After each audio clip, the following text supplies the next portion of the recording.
Sebelum saya terangkan teks persisnya, itu ada sekian problem dalam memahami Quran, terutama kalau lewat terjemah. Problem itu bisa gawat, gawat betul, bukan gawat-gawatan tapi gawat betul. Misalnya ada ayat begini dan terjemahnya pasti begini. Fa'ainama tuwallu fasamma wajibah. Kamu menghadap mana saja, di arah manapun, di sana ada ridhonya. Itu kalau hanya pakai terjemah, tentu menjadikan kita sholat bisa menghadap ke timur, ke barat, ke utara, dan ke apa? Selatan. Saya cerita sedikit tentang asbabun nuzul. Memang tema sekarang tentang asbabun nuzul. Dulu Rasulullah SAW ketika di Mekah itu sholat menghadap Ka'bah. Tapi setelah pindah di Madinah, di mana Madinah itu ada komunitas Yahudi dan Nasrani, Rasulullah itu menghadap ke Baitul Maqdis. Kira-kira 16 bulan.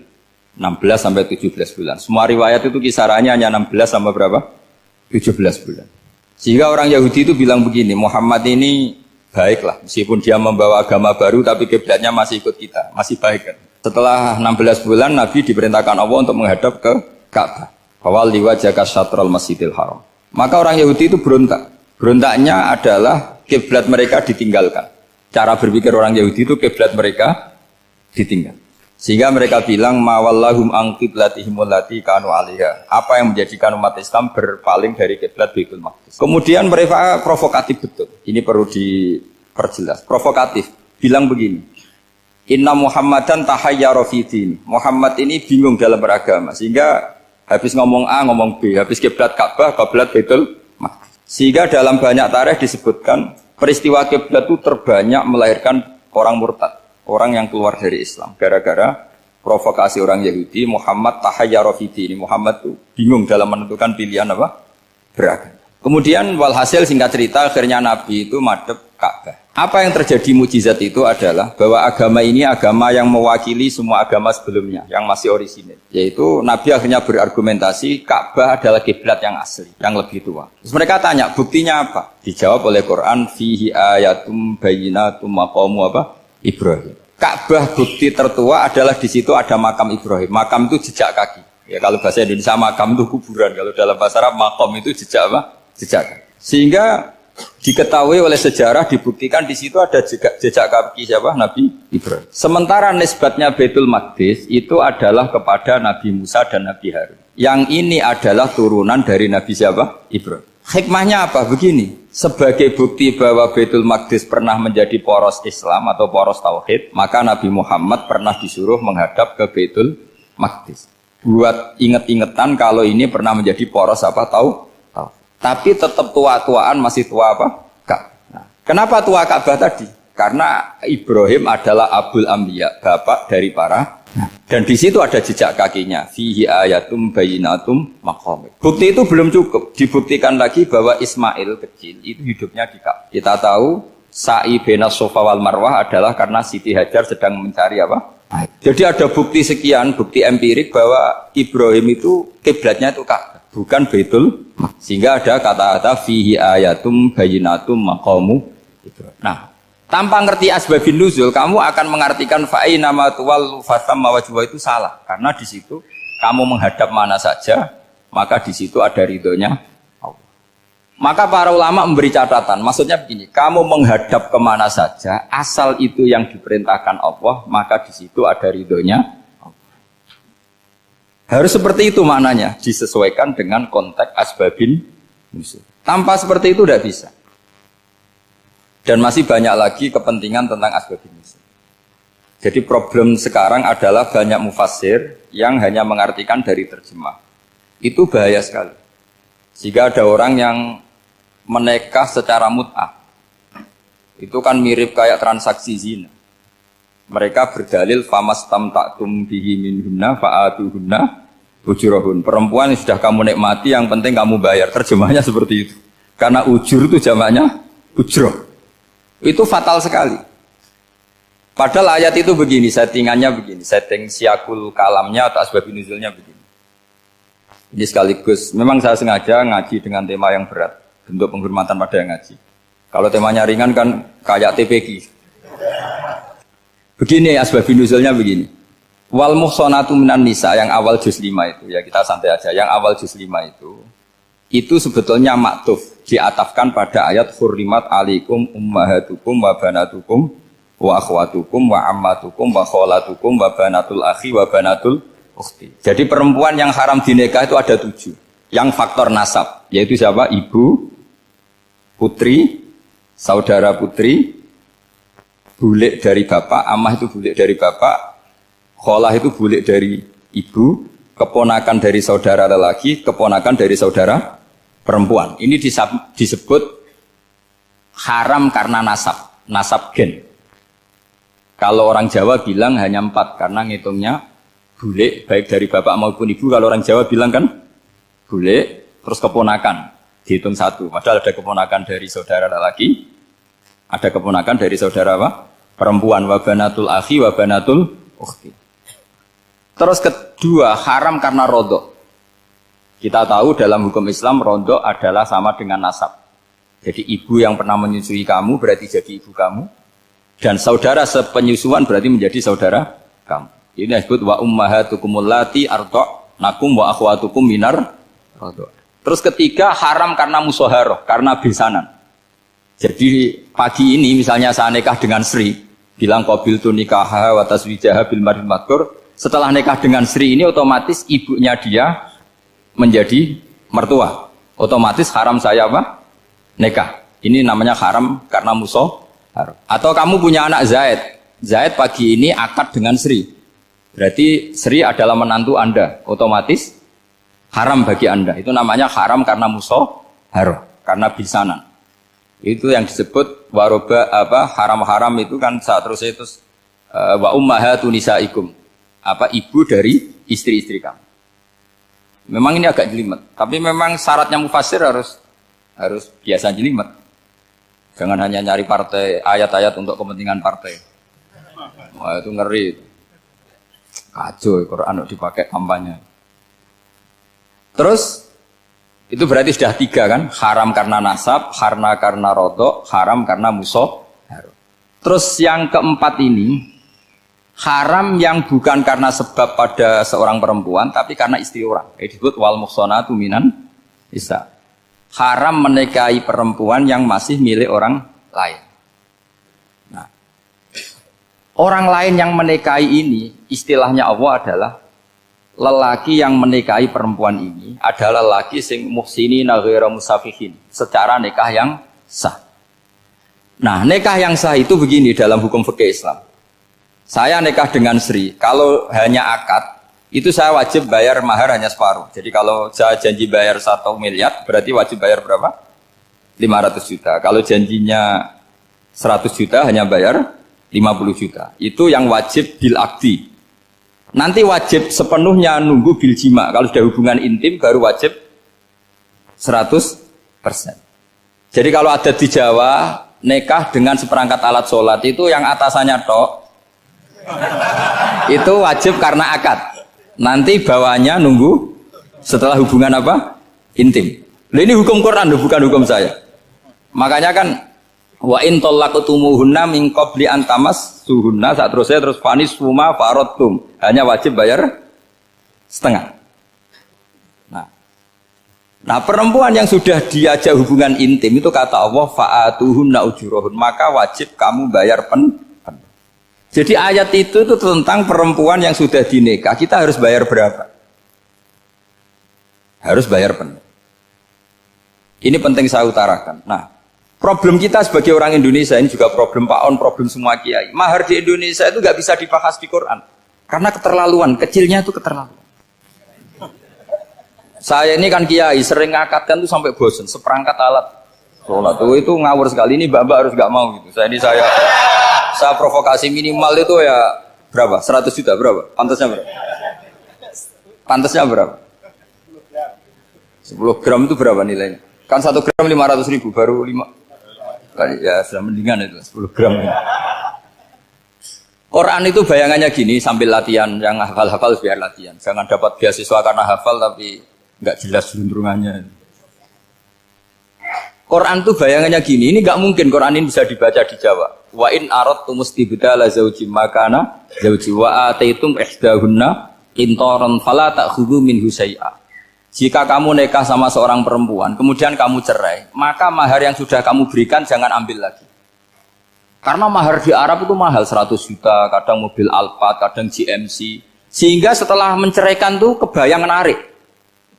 Kok enak dulu saya memberikan itu kan dapat servisnya. Sekarang sudah saya cerai, saya tarik. Kalau mahar di Indonesia kan seperangkat alat sholat. Jadi gak kebayang ada kalimat fala ta'khudhu minhu saya jangan ambil lagi. Kebayang ngambil aja enggak? Apalagi kalau nikahnya sudah 2 tahun kan sudah lusuh, sudah. Tapi kalau di Arab itu kebayang karena mahal.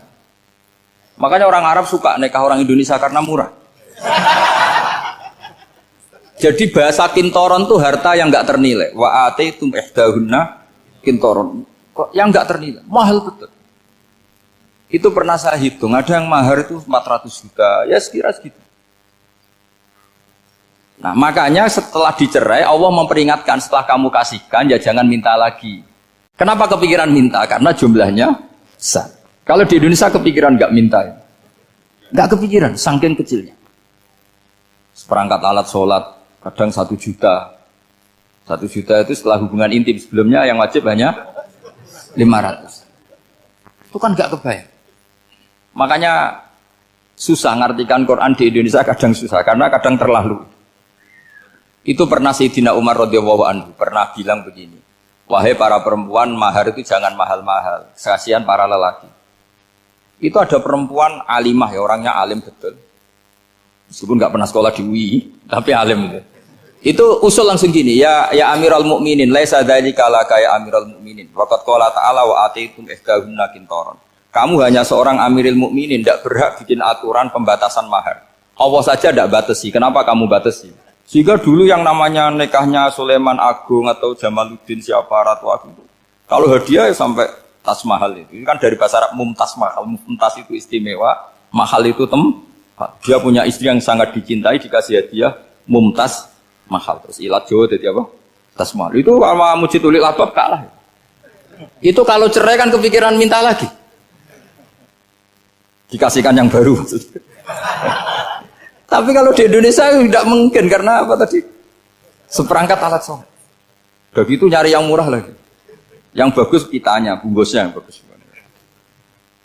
Nah, maka nggak mungkin kita maknani Quran tanpa mengenal yang bernama asbabin. Karena makna ayat itu bisa kacau kalau kita tidak tahu asbabin. Yaitu kayak tadi makna fa'ina ma tuwallu fasamma wajhuhu. Itu maknanya kan kamu menghadap mana saja, boleh saja di sana ada ridhonya Allah. Berarti kan bisa ke timur, ke selatan, ke utara, ke barat. Itu bahaya betul. Sehingga kata ulama harus mengkaji asbabin supaya porsi ayat ini sampai semana jauhnya itu kita tahu. Tanpa tahu itu tidak bisa. Begitu juga menyangkut kiblat. Sekarang saya tanya, kemarin kan ramai dulu di Kemenak, kiblat semuanya diukur dengan GPS, terus beberapa masjid dikomentari salah. Karena diukur pakai apa? GPS. Kalau dalam bahasa falak disebut yaumarostil kiblat. Memang bisa diilmun. Tapi pertanyaannya begini, dari awal Allah ngendikan fawal liwajhaka syatral masjidil haram. Kamu yang penting sholat itu menghadap masjid. Masjid itu ya bangunan. Sehingga kata Ibnu Abbas yang diriwayatkan banyak ulama mengatakan al-Ka'bah kiblatun li ahlil masjid wal masjid kiblatun li ahlil haram wal haram kiblatun li ahlil masyriq wal maghrib. Jadi kalau orang di dalam masjid, kiblatnya harus Ka'bah. Di luar masjid, kiblatnya asal bangunan Masjid Haram. Tapi di luar sini, kayak di Indonesia, boleh semua tanah. Kenapa begitu? Kata Ibnu Abbas, karena Quran turun bilisanin Arabiyyin mubin. Jadi kalau orang Jogja, kalau mau ke Jakarta, arahnya kemana? Barat. Itu sebetulnya ketika Anda ke barat itu persis Jakarta, apa bisa saja pasnya itu Pangandaran. Tapi orang itu akan bilang kalau ke barat ya ke Jakarta. Meskipun presisi Anda tepatnya di Pangandaran. Nah kiblat seperti itu, asal orang menghadap ke barat itu orang sudah bilang ke kiblat. Gak usah sedetail misalnya harus pas Ka'bah. Saya pernah debat sama tim ahli Kemenak. Gak bisa Gus, sekarang ada GPS harus tepat Ka'bah. Terus saya bilang gini, kalau teori Anda benar, berarti semua masjid luasnya maksimal 16 meter. Ka'bah itu luasnya hanya 16 meter. Berarti Masjid Ulil Albab yang pojok sana sama pojok sana, kira-kira itu ya sudah tidak kena Ka'bah. Kalau harus tepat, Ka'bah itu kan diameternya hanya 16 sampai 18 kalau nggak salah. Berarti semua masjid kalau ingin tepat Ka'bah harus pas 16. Kalau terlalu luas pilihannya harus cekung. Kan jadi aneh. Makanya saya itu sering Pak, dulu saya ini biasa debat fikih. Kalau di tradisi pesantren namanya basul masail. Saya punya teman yang paling kurang ajar, yang paling saya kenang dalam sepanjang sejarah. Dulu itu kalau debat fikih itu ya seru. Kalau aturan fikih kan gini, soft paling baik itu kan soft pertama. Baru kedua, baru ketiga. Yang paling keren kan soft awal, soft. Terus teman saya bilang gini Pak, ya kalau gitu gini aja Gus, desain masjid itu memanjang utara selatan. Biar semuanya soft awal. Gara-gara didesain begini kan ada soft 2, soft 3. Apa susahnya? Kita bikin mulai awal supaya masjid itu memanjang utara apa? Selatan. Supaya semuanya soft awal. Ya kalau ada hukum ya diimplementasikan dalam desain bangunan katanya. Jadi itu kan kacau. Terus akhirnya saya jawab, lalu setelah begitu yang paling afdol siapa? Yang dekat imam. Ya sudah, bikin cekung saja kalau gitu. Artinya gini ya, beragama itu yang sehat. Jadi beragama itu berdasar riwayat. Berdasar riwayat, pernah ada ulama yang hitung. Madinah menghadap Ka'bah itu ya tidak pas. Pernah dihitung pakai GPS. Kiblat Madinah ke Ka'bah itu ya tidak pas. Tidak seperti yang pernah dianjurkan Kemenak. Karena apa? Agama ini ngikuti bilisanin arabiyyin mungkin. Seperti jenengan gini. Semua ini istilahnya apa? Menghadap Gus Bah. Padahal ada yang agak sana, agak sana. Semuanya ngaji sama siapa Gus Bah? Ya sudah. Istilahnya bertatap muka. Memangnya kita benturan. Ini bahasa. Jadi seperti ini semua namanya apa? Beradab. Padahal ada yang agak samping, agak samping. Ka'bah juga gitu. Sebenarnya tidak se-ekstrim yang dibayangkan orang-orang. Cuma kalau bisa tepat, ya kita harus tepat. Tapi tetap saja tidak perlu 16 apa? Meter. Nah, fa'aina ma tuwallu fathamma wajhuhu itu artinya menghadap. Menghadap itu menghadap arah. Makanya Allah tidak ada fawal liwajhaka nahwal Ka'bah, tapi fawal liwajhaka syatrul Masjidil Haram. Jadi ini penting saya utarakan supaya kita familiar dengan istilah-istilah Quran. Istilah Quran itu gampang sebenarnya. Kalau kita kaji itu gampang. Problem kita tidak pernah mengkaji. Jadi semuanya asing. Kalau kita mengkaji itu gampang sekali. Saya punya sekian cerita betapa pentingnya mengkaji Quran. Harun ar-Rasyid itu dinasti Bani Abbasiyah. Itu pinter sekali. Ada seorang ustadz yang agak ekstrim. Itu datang ke Harun ar-Rasyid. Ya Amirul Mukminin, inni nasihun laka famusaddidun alaika. Fala tajidanna alayya fi nafsika syai'an. Saya mau nasihati kamu, tapi saya mohon jangan masukkan hati. Karena nasihat ini penting. Tapi saya akan keras, vulgar. Akan keras, kritik saya akan keras. Karena Anda sebagai Amirul Mukminin tidak pedes. Apa kata Amirul Mukminin Harun ar-Rasyid? Uskut ya Ustadz. Nah, sebagai riwayat uskut ya jahil. Kamu itu Ustadz bodoh, tidak usah banyak omong. Terus kita, kenapa saya bodoh? Terus dibacakan ayat faqula lahu qaulal layyina la'allahu yatadzakkaru aw yakhsha. Inna Allaha ta'ala qad arsala man huwa khairun minka ila man huwa syarrun minni. Wa ma'a dzalika qala ta'ala faqula lahu qaulal layyina. Allah pernah menugaskan seorang yang lebih baik ketimbang kamu, yaitu Musa dan Harun. Musa dan Harun adalah seorang nabi. Kepada orang yang lebih buruk ketimbang saya, yaitu Fir'aun. Itu saja etikanya faqula lahu qaulal layinan. Kamu kalau ngomong yang halus, yang baik, yang berperadaban, kok kamu sama saya mau kasar? Akhirnya ustadznya ternyata pinter kamu, yes pinter aku. Jadi semudah itu. Allah itu menugaskan orang yang lebih baik ketimbang kamu, yaitu Nabi Musa, kepada orang yang lebih buruk ketimbang saya, yaitu Fir'aun. Itu saja ada etikanya. Kok kamu sama saya mau tambah etika? Mau main kasar hanya karena kamu merasa nasihat Anda benar? Jadi gampang sekali memahami Quran. Tapi lagi-lagi memang bagi ahlinya. Tapi ini saya bantu supaya sampean jadi ahli apa? Quran. Meskipun ngajinya sebulan sekali. Sudah sebulan sekali tidak punya kitabnya. Sudah.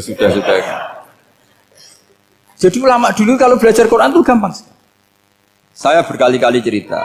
Yang kitab saya baca di rektorat namanya Syajaratul Ma'arif. Itu kalau cerita bikin judul itu enak sekali.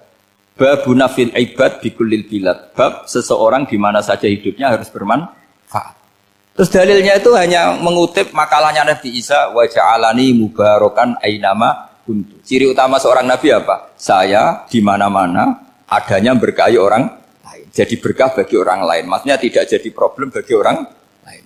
Artinya kamu hidup entah di Jogja seperti Pak Ono orang Jember, saya orang Rembang. Hidup di Jogja manfaat, di Jember ya manfaat, di mana-mana manfaat.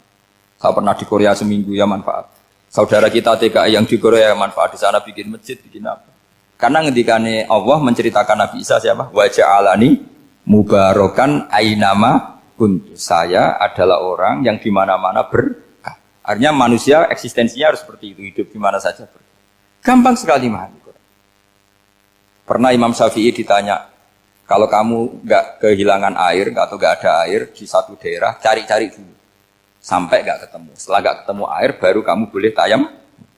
Imam Syafi'i ditanya, apa dalilnya harus mencari dulu? Kalau nggak ada air ya langsung tayamum saja. Kenapa harus nyari-nyari dulu? Jawabnya Imam Syafi'i itu gampang sekali. Qala ta'ala falam tajidu ma'an. Kemudian kamu tidak menemukan air. Di mana-mana tidak menemukan setelah mencari. Kalau belum mencari namanya tidak tahu. Kan ayatnya kan falam tajidu ma'an. Kemudian kamu tidak menemukan air. Tidak menemukan tuh nyari dulu apa langsung ambil sikap? Nyari dulu baru kesimpulannya tidak ketemu. Kalau belum pernah nyari namanya tidak tahu. Segampang itu ulama dulu memahami Quran karena konstruksinya utuh. Yaitu mereka tahu betul bahwa Quran itu bilisanin Arabiyim. Ketika Futuhat Syam. Syam dulu itu dikuasai tentara Romawi. Era Sayyidina Umar Futuhat. Yerusalem dikuasai tentara Islam. Itu awal Sayyidina siapa? Umar radhiyallahu anhu. Ketika Futuhat mau ada pesta besar-besaran. Tapi Umar menolak. Ketika menolak, kenapa Anda menolak? Beliau hanya membaca ayat Innallaha ta'ala ayyara qauman faqala adhabtum thayyibatikum fi hayatikumud dunya. Allah itu mengkritik satu komunitas kaum yang zaman di dunia menghabiskan semua kenikmatan. Maka kita tidak perlu syukuran besar-besaran. Jangan-jangan jatah kita di akhirat kita habiskan di dunia. Itu adhabtum thayyibatikum fi hayatikumud. Semudah itu. Semudah itu ulama. Rasulullah pernah dahar, pernah makan. Makan karena 3 hari gak makan, cara Indonesia gak makan nasi, gak makan daging, sudah lama sekali. 3 hari Nabi itu hanya makan kurma dan air putih. Pernah Nabi gak makan roti sampai 3 hari. Kalau Indonesia mungkin gak makan nasi. Di hari ketiga, ada sahabat yang berbaik hati, Nabi disembelihkan kambing, dipotongkan kambing, Nabi disuruh dahar. Itu baru dahar setengah piring, Nabi berhenti. Ketika ditanya, setengah piring itu kan sudah kuat. Untuk sholat, untuk apa sudah kuat. Ditanya, ya Rasulullah kenapa berhenti? Bukankah engkau tidak makan ini 3 hari? Nabi menjawab, walatus alunna yauma idzin anin naim. Semua nikmat yang saya rasakan nanti ada pertanggungjawabannya. Makanya saya tidak ingin banyak-banyak. Wah itu kalau diterapkan di sini enggak populer. Makanya saya tahu gayanya ngaji Quran itu enggak siap dengan konsep-konsep Quran ini. Jadi segampang itu orang dulu. Nah karena apa ya itu tadi. Mereka tahu asbabun nuzul. Quran itu diturunkan dalam konteks apa. Lafat ini arahnya kayak apa. Mutlak muqayyadnya kayak apa. Muhkam mutasabihnya kayak apa. Nasah mansuhnya kayak apa. Nah sedikit saya cerita ini mungkin contoh terakhir. Supaya agak lama-lama. Nanti bingung kalau lama. Yang bingung ya saya. Bingung cara memahamkan. Jadi kalau guru itu kan bingung cara memahamkan. Kalau murid bingung cara memahami. Gak tahu tingkat kebingungannya sama. Kalau guru itu bingung cara memahamkan. Kalau murid bingung cara. Jadi ini pertemuan 2 kelompok bingung. Yang satu bingung cara memahamkan. Yang satu bingung cara. Kalau orang ekstremis bingung cara merusak suasana. Itu gak benar itu. Ada loh. Rasulullah itu nabi. Itu paling pusing yang ngadepi orang-orang yang ekstrim. Karena apa? Cara berpikir itu lompatannya itu enggak tertib. Jadi Nabi itu cara berpikir itu kecerdasan nubuah. Sementara orang ekstrim cara berpikir itu kecerdasan nafsu. Bukan kecerdasan manusia. Kalau manusia masih baik nafsu. Misalnya begini, kalau dalam tradisi nubuah itu. Saya dengan Pak Anu berteman lama. Mulai tahun 2000 berapa. Itu kalau Pak Anu bertamu ke saya, harusnya tidak usah tak kasih makan. karena sudah dekat. Tapi kalau kenalan baru itu dikasih makan, disangoni. Jadi Nabi itu perilakunya agak unik. Akhirnya ada orang yang cara berpikir itu dangkal. Ya Rasulullah ini tidak fair. Yang iman lama tidak diservis, yang iman baru diservis. Cara berpikir Nabi begini. Orang Ansor itu kan sering memberi Nabi. Perjuangannya Nabi ditopang orang apa? Ansor. Donatur lah, kira-kira orang Ansor itu donatur. Donatur itu keren. Karena donatur itu artinya al-yadul ulya khairum minal yadis. Sehingga ketika Nabi sudah menguasai negara, menguasai Mekah, Madinah, sudah futuhat, itu orang Ansor tetap gak diservis. Yang diservis Nabi itu orang-orang baru masuk Islam, disebut wal mu'allafati qulubuhum atau Islam mu'allaf. Ada 1-2 orang yang protes, tentu yang gak pinter. Tukang protes pasti tidak pinter. Wong iskal-iskalnya sendiri, otaknya gak sampai-sampainya sendiri, orang lain disuruh jawab. Makanya di sini tidak ada tanya jawab, nanti iskal-iskal kamu sendiri, bingung-bingung kamu sendiri, saya disuruh jawab. Berarti Gus Pak gak mau ditanya, ya memang gak mau, karena tadi jawab sendiri aja, nanti pinter sendiri, kapan-kapan pinter sendiri. Akhirnya tanya begini, cara tanya gini, ya Rasulullah, ini gak fair. Orang sudah Islam lama setelah negara terbuka milik Anda, setelah kita menang, setelah kita menguasai negara, tidak kamu servis. Sementara yang baru Islam kamu, Nabi itu bertanya senyum-senyum, rileks saja. Lama-lama tambah ekstrim pertanyaan. Kata Umar, ya Rasulullah saya beri izin untuk membunuh orang ini. Umar itu pikirannya karena mangkel lo Nabi. Nabi jangan. Kalau kamu bunuh nanti apa kata orang banyak? Inna Muhammad dan yaqtulu ashabah. Dikira Muhammad membunuh sahabatnya sendiri. Nabi masih mendengar. Komplainnya masih dengar. Lama-lama Nabi memberi penjelasan. Kamu ini orang Ansor. Kamu biasa memberi saya, memberi dana perjuangan. Memberi itu hebat. Saya tidak ingin menurunkan grade Anda. Grade sebagai pemberi, berarti kelasnya elit. Sekarang menjadi penerima. Itu tidak bagus. Itu betapa Rasul ini namanya kecerdasan nubuah. Kalau orang biasa memberi, biar memberi saja. Supaya dia tetap heroik, tetap patriotik, tetap keren. Karena mentalnya pemberi. Jangan sampai dari mental memberi, kemudian mentalnya peminta. Jadi kalau Pak On jadi tim suksesnya Pak Jokowi itu ya tidak minta-minta. Kalau dulu kampanye ya kampanye saja. Biar memberi terus nggak pernah minta. Meskipun akhirnya ya gelong. Tapi Nabi dulu didik gitu. Jadi orang Ansor itu nggak pernah diservis. Padahal jasanya kayak gitu. Supaya kelasnya tetap kelas elit, yaitu pemberi, penanggung jawab. Nabi nggak ingin orang Ansor turun grade menjadi penerima. Orang-orang yang cerdas nubuah menerima konsep Nabi seperti itu.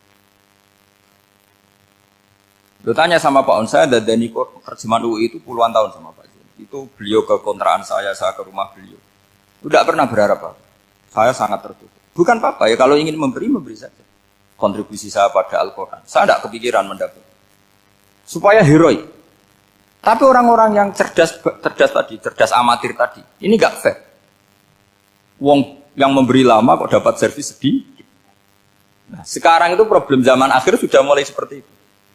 Nah, orang ini namanya Dzul Khuwaisirah. Ini yang nanti punya anak turun Khawarid. Khawarid itu orang yang ibadahnya hebat, tapi cara berpikir tentang nubuah salah. Kalau orang lagi Khawarid itu orang yang ibadahnya hebat, tapi cara berpikir nubuah salah. Nubuah itu unik. Nubuah itu cara berpikir tadi. Apa ya? Melihat sesuatu yang benar biar benar terus itu. Yaitu tadi, mental memberi itu ya biar memberi terus, tidak usah di-share. Maka ketika Abu Bakar jadi khalifatul Rasulullah, itu ada sistem kepegawaian. Itu gajinya Umar yang sudah Islam lama, gajinya Abu Bakar yang sudah Islam lama. Itu sama Abu Sufyan sama, padahal Islamnya Abu Sufyan baru setelah Fathu Mekah, kira-kira baru setahun. Terus diprotes sama orang-orang, ini Islam lama kok gajinya sama Islam yang baru setahun kok sama. Kata Abu Bakar, Fadha'iluhum indallah. Mereka punya kelebihan Islam lama itu indallah. Nanti balasannya biar surga. Kalau di dunia sesuai profesinya. Artinya profesi kalau penjaga kantor ya berapa, kalau dosen berapa, pokoknya ya sudah. Dan itu diterima oleh sahabat. Semuanya nerima konsep itu. Era Umar agak dibalik. Abu Sufyan kira-kira gajinya 1 juta, yang lainnya yang menangi Nabi mulai awal gajinya 10 juta. Ditanya, ya Umar, kenapa ini jadi rubah seperti kebijakan Abu Bakar, tidak seperti Abu Bakar? Jawabnya Umar lucu. Fa wa la usawwi baina man qatala Rasulullah wa baina man qatala ma'a Rasulillah. Demi Allah saya tidak akan pernah menyamakan orang yang dulu merangi Rasulullah yaitu Abu Sufyan dengan orang sing selawase dari Rasulullah yaitu Sayyidina Ali dan sebagainya. Ini penting. Artinya ketika gajinya orang saya seperti Ali radhiyallahu anhu itu tinggi itu bukan karena lamanya Islam, tapi karena lamanya iman. Jadi mulai dulu ijtihad itu ada dan dulu dia biasa saja. Karena tadi ada kecerdasan nubuah. Saya ulang lagi, ada kecerdasan apa? Sekarang itu kecerdasan tomak atau kecerdasan nafsu. Itu kalau sampai ngaji kitab tasawuf, itu bab bakhil itu tidak ada. Menurut kitab tasawuf, medit itu tidak ada, kikir itu tidak ada. Yang ada itu tomak. Tomak itu berharap dikasih orang lain. Sampai pernah nggak bilang kalau artis-artis di Jakarta kikir? Tidak pernah kan? Karena kamu tidak pernah ingin diberi. Tapi kalau kamu punya pacar karena kenal tidak pernah ditraktir, oh pacar saya kikir. Karena kamu ingin diberi. Pernah nggak kamu ngukumi orang lain kikir yang nggak kenal? Padahal tidak pernah memberi kamu. Apa kak? Karena kamu tidak pernah ini. Coba sekarang kamu saya tanya, ini latihan cerdas. Definisi kikir itu apa tuh pak? Nggak pernah memberi kamu kan? Artis-artis Jakarta, tokoh-tokoh nasional pernah nggak memberi kamu? Tidak kan? Tapi tidak pernah kamu vonis kikir karena kamu tidak pernah tomak. Tapi pacar kamu, kok amin ditraktir terus, atau istri kamu, atau mertua kamu, kok tidak ngasih warisan, kamu bilang kikir gak? Sebabnya kikir betul apa karena kamu tomak, berharap? Tomak. Maka di kitab tasawuf itu gak ada bab kikir, yang ada bab tomak. Karena asal usul menvonis orang kikir itu karena tamak. Maka jangan banyak kenal orang, nanti banyak hukum kamu. Sombong juga gitu, di tasawuf itu gak ada bab sombong. Karena orang hukumi orang lain sombong itu karena kamu ingin dihormati. Ada orang gak kenal, terus lewat saja gak tanya kamu bilang sombong enggak kan? Tapi kalau kenal, oh sombong betul, kenal gak tanya kan gitu. Jadi tasawuf itu sisi unik dari khazanah Islam. Makanya di tasawuf itu gak ada kritik terhadap kikir. Ya tentu kikir itu buruk, pasti ya kikir itu buruk. Tapi gak perlu dikritik, jangan-jangan yang salah kamu. Mau kenal Pak On di PPAI terus ingin jadi sekretarisnya, terus ingin kenal Pak Jokowi ingin jadi menterinya, nanti kenal rektor ingin jadi pegawainya. Ketika gak diturutin bilang Pak Rektor kikir. Tapi orang lain ya kak pernah berharap, mungkin gak menvonis Pak Rektor atau Pak On ini kikir, enggak kan? Berarti vonis kikir itu status orang itu apa gak kesampaian niat kamu? Memang agak jelimet ilmu tasawuf itu, tapi itu unik, itu bagian dari khazanah apa? Islam. Makanya Rasulullah itu sering isti'adah minta perlindungan wa min toma'in fi ghairi matma'in. Ya Allah, saya tidak ingin berkeinginan yang tidak layak. Karena semua dunia ini dimulai dari keinginan. Coba kamu protes negara itu karena apa? Ingin makmur sejahtera tanpa kerja sehingga nyalakan menteri keuangan, menteri ini itu. Makanya kalau guyonannya ulama tasawuf gini, tak beri bocoran. Guyonannya orang tasawuf. Begini guyonannya. Anta lam tajid min nafsika kullama turid. Fa kaifa turidu min ghairika kullama turid. Kamu yang punya keinginan saja tidak bisa memenuhi apa yang kamu inginkan. Kenapa keinginan itu kamu timpakan ke orang lain untuk memenuhi kamu? Wong kamu yang punya keinginan saja tidak bisa mewujudkan. Kenapa keinginan Anda kamu timpakan, bebankan orang lain untuk memenuhi keinginan Anda? Misalnya kamu, Gus saya ini goblok, tolong pinterkan. Wong kamu yang ini saja tidak bisa. Kok menyuruh saya? Jadi kalau tiap tasawuf itu unik. Seperti kamu mencintai istri tulen, itu ingin kan dicintai istri tulen. Kamu sendiri kan nggak bisa cinta tulen, masih pelengahan sana sini. Kamu pacaran, ingin pacar kamu setia. Ternyata kamu bikin sekian alternatif. Kalau putus ini punya ini, putus ini. Tapi kamu ingin ini setia, kan nggak fair. Makanya guyonanya orang tasawuf itu, anta lam tajid min nafsika kullama turid, fa kaifa turidu min ghairika kullama turid. Gampang tuh apalane, pokoknya ratrit gitu aja gampang. Jadi kamu yang punya keinginan saja tidak bisa memenuhi. Kok orang lain disuruh memenuhi. Sehingga orang tasawuf itu malu betul. Misalnya saya kok ingin Pak On takdim sama saya itu kurang pegawaian. Kalau saya ingin ditakdimi saya menakdimi diri saya sendiri. Makanya berbahagialah orang yang ngilu terus saya ganteng sendiri ya Allah. Saya kaya sendiri. Menunggu orang lain bilang kamu kaya itu repot. Menunggu orang lain bilang kamu hebat itu, ya sudah bilang aja ya Allah saya hebat, ya Allah saya ganteng, ya Allah saya cantik. Daripada menunggu orang lain bilang apa? Cantik. Jadi ilmu tasawuf itu unik. Jadi kalau fikih itu yang dikritik itu kikir. Kalau tasawuf enggak toma. Karena orang yang kamu vonis kikir itu jangan-jangan tidak kikir tapi mementingkan yang lebih penting. Misalnya ada teman yang tidak pernah naktir kamu, ternyata punya ibu sakit, uangnya dianggarkan untuk ibunya yang sakit, atau anaknya sekolah, atau keluarganya masih butuh dia, ya, sehingga sama teman dia kikir. Hakikatnya kikir apa mementingkan yang penting? Tapi kamu karena nggak pernah ditakdir menvonis kikir. Nah, ini pelajaran. Jadi makanya yang dianteni ilmu tasawuf itu tamak tadi kalau dalam bahasa Indonesia, bukan kikir. Karena vonis kikir itu akan disematkan orang yang tidak kesampaian hajatnya. Makanya bapak saya itu, keluarga kiai itu ajarannya itu, yang penting jangan berharap dari orang lain. Ini Pak On saksinya, saya dulu benahin terjemah itu nggak pernah ingin diperlakukan seperti ini. Ya ngaji aja. Karena pikirannya keluarga kiai itu sederhana. Kalau ngamal ya ngamal saja. Ngamal itu heroik. Makanya buyut-buyut kita semua ini kan pahlawan semua. Membela negara Indonesia jadi merdeka. Ya nggak pernah kebayang jadi presiden, menteri. Tapi sekarang nggak, ngamal sedikit saja harus jadi menteri. Jadi ini bahaya kalau dalam kelangsungan bernegara. Karena orang biasa transaksional. Awal negara ini dibangun berdasar heroik, bukan berdasar apa? Transaksional. Tapi sekarang orang akan membiasakan itu. Apa-apa itu transaksional. Ini tidak bagus untuk kelangsungan bernegara. Apalagi kelangsungan beragama. Sehingga seperti saya ini masih punya desa-desa binaan di Sragen, di pedalaman Papua sekalipun. Saya punya santri banyak di Papua. Itu kalau cerita itu unik-unik. Itu mau Jumatan, itu nggak ada orang 40. Sudah datang setengah 12. Itu datangnya 3 jam. Di situ mau ketemu santri 3. Semua, karena ya akhirnya mereka tanya gini, Pak. Pertanyaannya itu lucu. Gus, boleh nggak Jumatan orang 3? Secara fikih Syafi'i kan harus orang 4. Boleh. Kemudian mereka tak bilang buat sholat duhur saja. Mereka nggak mau. Wong Jumat kok duhur. Harinya kan Jumat, masa sholatnya? Sehingga kita yang jadi kiai akhirnya nyari fikul madzhabil arba. Nyari fikih madzhab 4. Ternyata Imam Malik membolehkan orang 6. Ada yang bilang 12. Yang penting keceluk jampun. Jampun itu kelompok. Kalau 3 kan belum keceluk apa? Belum disebut apa? Kelompok.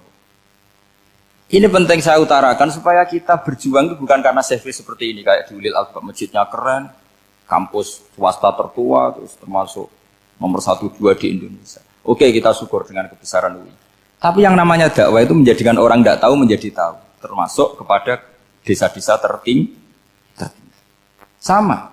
Yang namanya menteri itu pembantu presiden untuk memenuhi kebutuhan rakyat banyak. Sekarang misalnya menteri pertaniannya itu hebat, cerdas, tapi petani nggak mau nandur padi, mau apa itu? Coba yang membantu ketahanan pangan itu para petani mau nanam padi apa karena menteri pertanian? Karena petani mau nanam. Ya sudah GR saja, kita pembantu presiden semua. Karena ikut menyumbangkan ketahanan pangan. Tapi kamu kan nggak digaji, kita keren, ngamal tanpa harap gaji. Ini penting supaya Anda itu nggak hati kecil gitu, ikut menyumbang negara tanpa ingin dapat gaji. Keren nggak? Nah, itu nubuah. Apa? Nubuah. Orang Ansor itu seperti itu. Sehingga ketika Rasulullah wafat dan ada kompetisi kepemimpinan, itu orang Ansor nggak ikut. Sudah kita makmum saja, silahkan dibagi di. Saking baiknya orang Ansor.